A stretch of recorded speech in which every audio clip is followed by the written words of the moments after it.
ठाकुर जी शाखाओं पे चढ़ के यमुना महारानी को पार करते थे। मान्यता बताई जाती है ठाकुर जी की 9 लाख गाय यहीं बैठ के विश्राम करती थी। तो माताएं जो भी प्रसादम रखती थीं, सभी एकत्रित होकर दोपहर का भोजन लेते थे। आप कभी किसी विवाह में जाते हो बिना प्रसाद के नहीं आते? आप तो लाडली जो की विवाह स्थली आए हो, तो बिना प्रसाद के कैसे जा सकते हो? राधा कृष्ण में यहाँ पर मल्ल क्रीड़ा हुई, उसमें तय किया कि जो भी हारेगा उसे भंडारा करना होगा। ठाकुर हार गए थे श्रीमती राधा रानी से, तो ग्वाल बालों के साथ मिलके भंडारा किया। धाम का नाम भांडीर वन पड़ा। तो यहाँ पे भंडारे का भी सबसे बड़ा विशेष फल बताया जाता है। अधिकांश भक्तों के मन में रहता है ठाकुर जी ने भंडारा किया, हम भी करें। पूर्ण सक्षम होते करते नहीं तो सामर्थ्य के अनुसार दान करते हैं। ब्रज मंडल में ठाकुर जी ने ब्रजवासियों से पका हुआ भोजन भिक्षा स्वरूप अंजलि में मांग के पाया, जिसका नाम दिया मधुकरी, जो कि आज भी संत भिक्षा कर मांग के पाते हैं।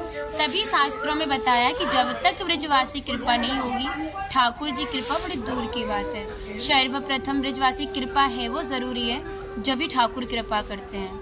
इसी से अभिमान का नाश होता है, भक्ति प्राप्त होती है, जो कि बहुत ही दुर्लभ है। लेकिन ब्रजवासी कृपा करें, सहज भक्ति प्राप्त हो जाती है। राधा रानी ने श्रीधाम भांडीर वन के बारे में कहा कि जो भी भक्त गुप्त वृंदावन आएगा मोक्ष को प्राप्त होगा। कान्हा बोले, तुम इतनी बड़ी बात को कह रही हो, लोग पाप करेंगे, सीधे दौड़े भांडीर वन चले जाएंगे, क्योंकि आपने तो मोक्ष धाम भांडीर वन कह दिया। तब लाडली जी ने कहा, नहीं कान्हा, जिसके ऊपर हमारी विशेष कृपा होगी, भक्ति भाव सच्चा होगा, भक्त विवाह में उपस्थित होगा। यानी जब राधा रानी का विवाह हुआ था तो अनेकों जीव विवाह में उपस्थित थे, मनुष्य रूप किसी का नहीं था।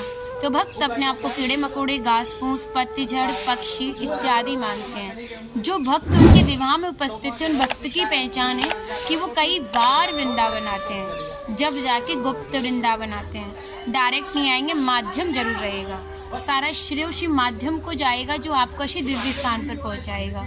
जो भी भक्त भांडी में प्रवेश करेगा कि प्रसादी पाएगा, एक रात्रि भांडीर वट के नीचे जाके गुजारेगा, वो इस ब्रज गोलोक धाम से ठाकुर जी के गोलोक धाम में